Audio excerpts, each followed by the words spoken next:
Қайырлы күн достар. Бүгін мен сіздермен осындай керемет қатпарлы қытырлақ самсалардың рецептімен бөлісетін боламын. Дәмі тіл үйіреді, өте дәмді болып шығады. Сіздер де жасап көріңіздер менің рецептім бойынша. Әлі де менің каналыма жазылмаған болсаңыздар, жазылып қолдауды ұмытпаңыздар. Самсамызды бастаймыз. Ең бірінші қамырды илеп аламыз. Ол үшін бізге бар болғаны су, тұз, ашытқы және бір қасық май. Үстіне ұн салып, орташа жұмсақтықта қамыр илейміз. Қатты емес, жұмсақ емес, орташа. Сосын тұндыруға 10-15 минутқа қалдырамыз. 10-15 минуттан кейін алып, 3 бөлікке бөлеміз бірдей. Тағы да тұндыруға 10 минутқа қалдырамыз.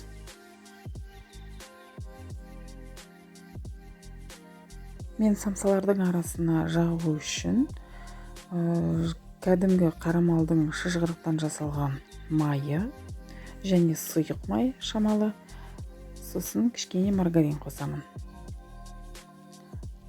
Баяу отта ерітемін, қатты ысытып жіберуге тағы да болмайды, тоңазып тұру керек.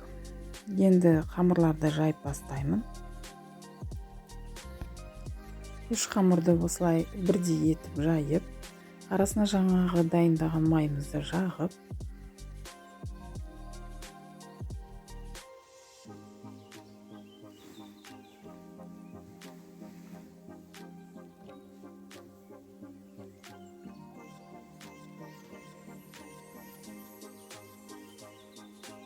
осылай орап, тоңазытқышқа 15-20 минутқа қалдырамын.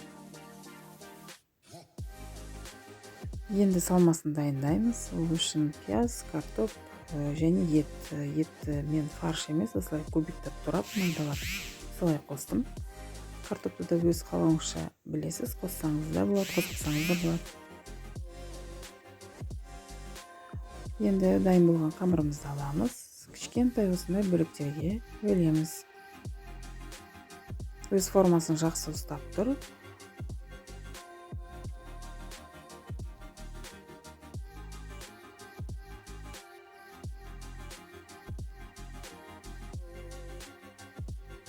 Міне осылай. Енді осы бөліктерді жаямыз күлшелеп.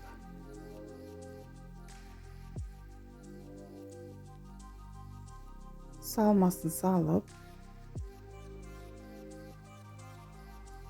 түйеміз өз қалауыңызша. Жартылай да түйуге болады, осылай 3 бұрыш қылып түйуге болады. Фантазияға ерік береміз. Барлығын осылай түйіп, дайындап аламыз. Және менен кішкентай лайфхак. Егер үйде жұмыртқа болмай қалса, соданы суға қосып бетіне жағуға болады. Мен солай жасап көремін. Мынау тұрған бірінші жағып жатқан самсаға сода мен су екеуін салыстырып көретін боламыз. Екіншіге жұмыртқаның сарысы, кішкене сүт қосылған. 180 градуста 30-35 минут пісіріп аламыз. Тағы да бұл жерде пештің қызатынына байланысты кей кезде 40 минутқа дейін піседі. Бетіне күнжіт немесе мак сеуіп пешке қоямыз. Мінекей біздің самсаларымыз дайын. Осылай қып-қызыл, қытырлақ, әдемі болып пісіп шықты, дәмді болып. Сіздер де жасап көріңіздер, міндетті түрде бір жасағаннан шығады.